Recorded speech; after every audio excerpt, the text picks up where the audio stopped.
Bishop. And I'm Dr. Steph. Thank you so much for tuning in to this YouTube channel. We're so excited to have you connected on today and to our life, our journey, our truth. And we are thankful for all of you that consistently comment on this page. Many of you who like. Make sure you subscribe, because we want you to be connected, because this is the place we build community and we help people reach destiny. And so we're excited, and we have so many great comments, right?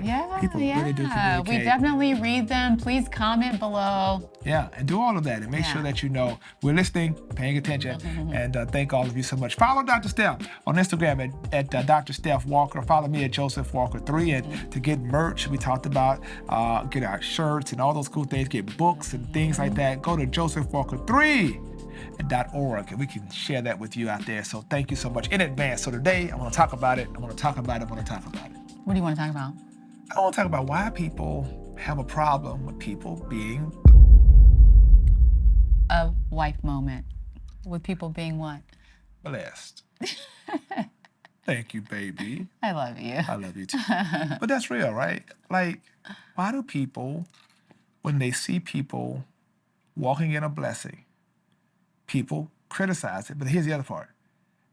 I don't want to really focus on why the people criticize. I want to focus on why you allow it to affect you when you have worked so hard to achieve it. What is blessed guilt? Is there a thing? No, I think that that's real. I think at some point in each of our respective lives, we've suffered from that, so to speak. Yeah. And I don't know if it's so much as feeling guilty for being blessed, but just not feeling comfortable, like really showing people how blessed you really are. Like almost not walking on eggshells, but just being overly conscientious about showing people or not showing people how God has really favored you. Yeah, and that goes, I think that suspicion runs deep in our history, right? Yeah. You got a new TV, don't let nobody in the neighborhood know. You know what I mean? Don't invite your friends over here, let them know we got a TV. Don't leave the cardboard box outside your house. You come home, that TV be gone. Yeah, right. So, but I think one of these that I find very interesting, I think there's a sociological study about this, right? How people who walk in the blessing, there's several manifestations of this. Okay, so let's talk about one. Just throw a monkey wrench in this. Okay. So you achieve a great deal of success. One manifestation of blessed guilt is, then there's this obligation you feel to help everybody who didn't make it. So what happens, this is what happens oftentimes, athletes end up going broke. They don't listen to their financial advisors. People, where I just feel responsible. So you have this messianic complex where you think that because you made it, it's your responsibility to go and just save everybody's situation. And so you end up buying a house for this person, a car for that person, and you end up before long, you end up. Well, I don't know if it's always necessarily that person feels an obligation, but I also feel like that the people feel that you have an obligation. You owe me. And yes. Wow. Have you heard that? You owe me. But I would even flip the script and change it a little bit. So that's one aspect of things. I think another aspect, and I've seen this many, many times, not just in myself, but in others, like where it's almost like you have a little bit of PTSD, like you've had this success, you've shared this success, and in sharing that level of success, that particular level of success, you see people hating on you, or people who were once close to you, distancing themselves, or you start to hear negative chatter, in the grapevine, so-and-so said, and da-da-da-da-da. So then when you reach your next level of success, it's almost like you've learned your lesson not to share out of concern of what other people might say. But also, sometimes you reach a certain level of success and you don't want to feel, and I think this is what my issue has been, like, I never want to feel like I'm being braggadocious. Yeah. You want to be able to celebrate your wins, but in a safe space where people who are also achieving can applaud you. That's it. As opposed to in a space where people are like, well, you think you all that now, or what makes you think that you're so different? And, now she's, da-da-da-da-da, as opposed to being able to applaud you. And I would argue that that doesn't speak to you per se, but it speaks to other people and their relative insecurities. And I'm not saying this is everyone. Right. I'm saying that for some people, this has been their experience, which has led them to this place where it looks like they have this thing called blessed guilt, but it's really like almost like blessed precaution or blessed PTSD or blessed boundaries. Yeah, blessed boundaries almost. Yeah. Blessed boundaries. I think it is incredibly important when you think about that to often look at the fact that a lot of folks who walk in the blessing, they don't necessarily have a good understanding of other people's EQ around them. Yeah. Like some people don't realize that you showing up exacerbates another person's insecurities. Yeah. And they live their lives comparatively, and they're like, why did you get it and I didn't, or whatever, which means what's important in walking in the blessing is the story. It's sharing the story, the journey, because what happens, people see the harvest, but they don't know the seed. They don't know how you grind it. Like you look up, like here you are. It's funny. True story. I cannot make this up. True story. People see what I do as a pastor. And some people say, man, I don't know. You know how they talk about pastors. I'm married to a whole physician. Like a whole Ivy League trained physician who had a whole job when I married her. Career, life. Made a whole lot of money. So one time I wore this shirt you bought me. And I posted it with one of our athletes, at our church. And somebody in the comments said, oh, pastor can wear Gucci shirt. What's up with that? He using the church money and all this stuff. You're like, wait a minute. My wife bought that with her pocket change. But that's the problem, right? People don't even understand the mindset. Which is what leads to some people, and even us in certain seasons, not wanting to share what we're doing, where we're going, where we, whatever. Yeah, because your life is ripe for public consumption. Yeah. And I think there comes a moment. And for public self-interpretation of whatever that means or that looks like. And there comes a moment, though, don't you think? There comes a moment when you just don't care. You get to the point where, look, at the end of the day, I've worked hard. God has, blessed me so.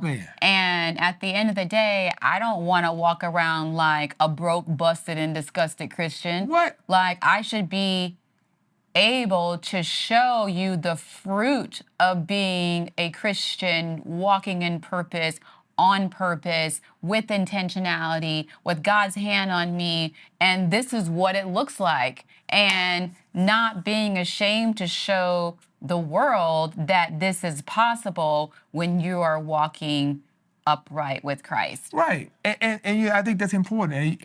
I've been at a church 32 years. Yeah. So I want you to do the math. You're sitting out there watching this, and you're like, you're 20-some years old. I want you to do the math. I went to Mount Zion at 24. So let's say you're 24. Yeah. I want you to do the math. I want you to go find an investment calculator online, and I want you to put in, I start with $0. Yeah. And I want you to put in $300 a month. I want you to put it at 8% over 34 years. Yeah. And while you're sitting up, worried about somebody else, maybe if you had one less turn-up outfit, maybe if you had one less road trip you couldn't afford. And it's not too late. Yeah. Right. And you start investing $300 every single month at your 24-year-old self, 25-year-old self, Where and put 35. will you be? Where you gonna be? Then you realize, how in the world does so many people miss the opportunity to be blessed because they don't have knowledge? We perish because of a lack of what? Knowledge. Of knowledge. Yeah. We tell people often, go to school, do it the right way, trust God, pay your tithe, God will bless you. So you go to school, you do it the right way, you pay your tithe, God bless you. And then once God bless you, then people like... You turn up and you blow it. You blow it.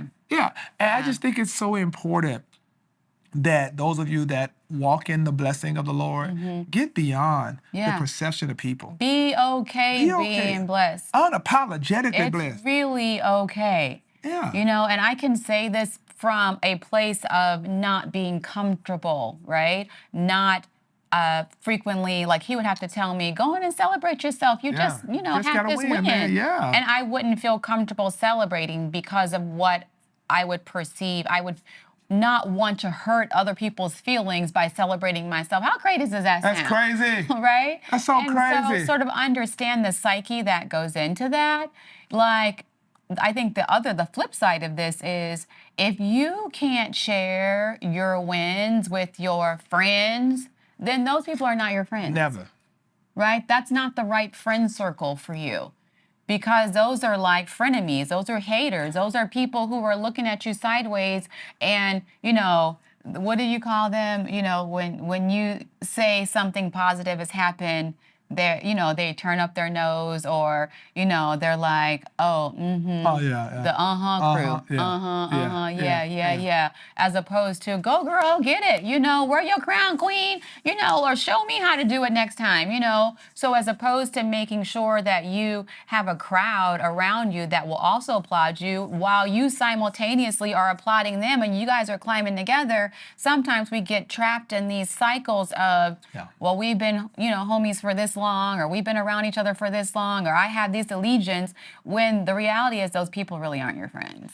Hi, I'm Bishop. And I'm Dr. Steph. Listen, so many people ask us about mentorship. And so what we've done is that we have curated an opportunity for you to be mentored by us. Listen, there are 4 opportunities. We call it the Destiny Journey. Yeah. Absolutely. And we want you to know the first is you can be a part of. It's called Becoming a Couple of Destiny. And what that's about, if you're seriously dating, if you're married, engaged, join us on a wonderful journey of helping strengthen your relationship, your marriage, talking about it on a very practical level to help you have a healthy relationship. Yes. There's another one called Family of Destiny, where we really hone in on how do you juggle it all? How do you focus simultaneously on your children, your relationship, your marriage, while not losing yourself in the midst of it all? The third one we call a Person of Destiny. Now, this one is about personal mentorship, where you're actually able to be in a session with me or Dr. Steph exclusively. By yourself, Yes, and it's going to be powerful. We're talking about how to succeed in your vision and executing that and all of that. It's going to be a blessing. And then we've curated something very special for pastors. And their wives, and this was going to be awesome because we recognize that leaders lead at a different level and understand different challenges. And it's so much that we have to deal with. And so we're going to have a very exclusive session for just pastors and spouses. So if you're interested in being a part of any of these cohorts, here's what you do. Go to josephwalker3.org, go click menu, and then about, go down until you see Destiny Journey. Then I want you to fill out that form and then choose the cohorts that you desire, and our team will follow up with you. We are excited to share with all of you that God has given to us to pour to you, that you can truly be connected by destiny and understand that connection is the new currency. That's what it's all about. So we'll see you then. Be blessed. You know, I think it's important to understand what we're saying here is not gloating, walking in pride, see there, gotcha, one-upping people with your blessings. No, it's about walking unapologetically in your blessings, but also sharing your story, sharing the strategy, what you'll discover sharing about the struggle. We share with our team.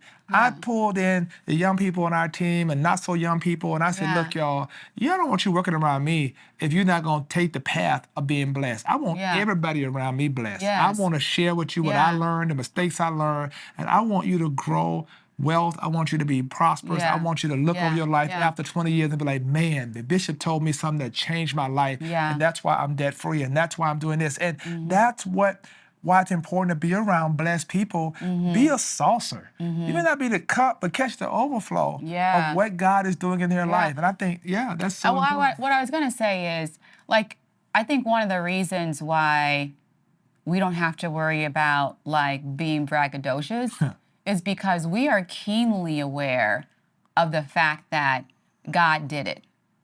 And just like he gave it, he can take it away. He can sure take it away.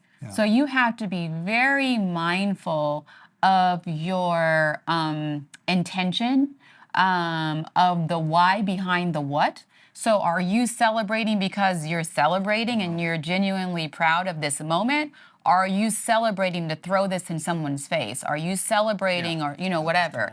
Like you have to, yes, the motive, that's the word I was looking for. You have to be mindful of the motive. And as long as your motive is pure, wear your coat, Joseph. Wear it. That's it. Right? That's it, right? Wear your coat. And I think that, God, if you've been a tither, you've been working hard, and you finally able to buy the car you want, then buy the car you want. Yeah. If that's what you want to do. You live one time. You want to go out, you're like, what, I've been investing, I've been paying my tithes, I got a little money, I want to be a blessing to my spouse, I want to go buy myself some shoes. Go buy it. Do that for yourself. Because let me tell you how this works. As long as it's in decency and order, meaning that you've got your emergency fund, you've got your investments, you've got, budget. You're just not taking your money and not using it wisely. This is overflow. This is play money. With your play money, do whatever you want to do. Do whatever you want to do. You're making the right decisions, right? Because what happens if you do not make those decisions to live, Bible says, the thief cometh to steal, kill, and destroy. I came that you may have life and have it more abundantly. The abundant life is, I want to live here. I don't want to just die and go to heaven on a promise that then I'll have everything I want in heaven. Isn't it amazing, the paradox of this age, right? Isn't it amazing how this works? That people will, just totally wear you out for blessings because they want you to be struggling. And then when you die, they'll put you in a $5,000 casket. You ain't never had $5,000 in your life. With a horse carriage, and 50 limousines, and a band marching you ain't even have a car the yourself. And then gonna put red bottoms on you in the casket. You ain't never had none of that. And then gonna put you in the ground. And there's more money at your funeral in one service than you ever had in your savings your whole life. That's the paradox, right? And people will be okay with that. Yeah, the limos. We had 15 straight limousines. What, are you crazy? Man, I'm telling you now, walk in your blessing unapologetically and walk in that if you're responsible. And one of the things, let me tell you something. Here is a principle we learn. The principle we learn, it's a biblical principle. You should learn this too. When you are generous, then blessings will flow back to you. So we really can't help it. You don't have to chase it. We can't help it. You just show up and get blessed. You show up and get blessed. We can't. Why? Because we got seed in the ground. And when you got seed in the ground, the seed time and harvest law gonna work. So if you got seed, guess what? It's just gonna keep coming back, which we don't have to chase. We don't have to kiss nobody's behind. All we gotta do is ask for it. Just keep being generous. And that's how you remain blessed. And that's how you can walk unapologetically your blessing. Because you know that you're pouring out seed constantly. Absolutely. And if you want something to talk about my seed. Right. Talk about my seed. Let's talk about that. Let's talk about that. Let's talk about the scholarship. Let's talk about stuff. That's what you do. And so I think that's what it's all about. And I think that when you walk in there, you got to get this mindset that you don't deserve it. You don't, no. If you work hard, you have to hide it. You got to hide it. No, the devil is a liar, man. The devil is a liar. The world out here doing what they're doing. We just see some believers walking in blessing. If young people don't see believers winning, they're going to be like, the only way to get that is I got to go out in the world. What you say, right? So I want y'all to walk in, and man, I feel very passionate about this. We feel very passionate about this because we are highly philanthropic. We believe in giving back. We believe in walking unapologetic in our blessings. We believe in making financial decisions that are wise. We believe in empowering people around us. We want people around us to win. I check on them like, what you doing? It's all about lifting as we climb. I'm telling you, I'm gonna tell you, don't buy that car right now. Don't do that. No, wait, get your used car. You ain't ready. I'll tell my mentees that, because I want to see you 10 years and 15 years from now in an ability that you can buy the car you really dream about versus just sitting up here trying to flex on Instagram and you broke. That's what I'm talking about. So blessed guilt is real. And it goes way back to when your grandmama be like, don't let nobody come to my house, and then did y'all have plastic on everything? We didn't, but my grandmother did. We had plastic on the sofa. Plastic on everything. Don't sit in that room. Your legs start sweating. Because they didn't want you to touch nothing. Sticking to the furniture. I'm like, why did we buy it? If we gonna keep plastic on there, I get But that's the whole idea. Like, you got stuff like, I don't know if I should do this, and I'm just come to set you free today. I come to tell you, walk in your blessing. And one of the things about I thank God for the church I pastor, because let me tell you something. I prayed. I said, Lord, whatever you do, make sure the lives of the people that I pastor reflect the goodness of you in every area.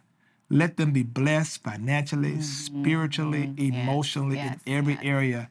And I thank you. So when I go out to that parking lot and see those cars blessed, and I go to these folks' houses, I'm celebrating what God is doing in their lives. God answered that prayer, because I look out there, I'm like, man, I be celebrating. Right. I be saying, I'm so proud. And it's not just a parking lot. I think just hear the analogy. It's an analogy. It's really about the lives. The lives, that the lives have been enriched. Yeah. And the lives and the of wisdom. Other people have been blessed as well. It's just not blessings at the top. Not tangible stuff. Yeah. It's the holistic life. And that's an analogy. I hope you understand what I mean by that. Because I'm saying, like, so often we just see only a few people walking in the blessings and everybody's struggling. Yeah. I thank God I got a church that I have so many people. You look right and left and people are winning. What? Absolutely, yeah. Wow, we didn't turn our neighborhood to Mount Zion almost. Right. I love it out here. This is that's what it is. You should see people winning, and I want that for you. And I want you to get to a place that you need to go into your closet and go and steam out them clothes you know you didn't bought, and wear your clothes, hold your head up, and walk in there and say, God did this, right? Make good financial decisions, live your life unapologetically, walk in this, and overcome blessed guilt. That's what we're gonna do, right? I don't think you got 1 ounce of guilt now walking in your blessing. No, because God did it. No, I'm not. And I also think, I know we're wrapping this up, but I also think, like, when you are afraid to show the world what God has done for you, like, that's your walking testimony, right? Like, that's almost like a slap in the face, because you don't believe in that the goodness of God should be shown. Yeah. You know, and I think sort of just being mindful of that. Here's a scripture. David said, I live to see the goodness of the Lord in the land of the living. Yes. In the land of the living. Yes, Lord. That's what I want to have for your life. The goodness of the Lord in the land of the living. Wear your coat, Joseph. Wear your coat. Wear your coat, Josephine. Wear it. Let's go. I'm Bishop. And I'm Dr. Steph. Thank you for tuning in. God bless.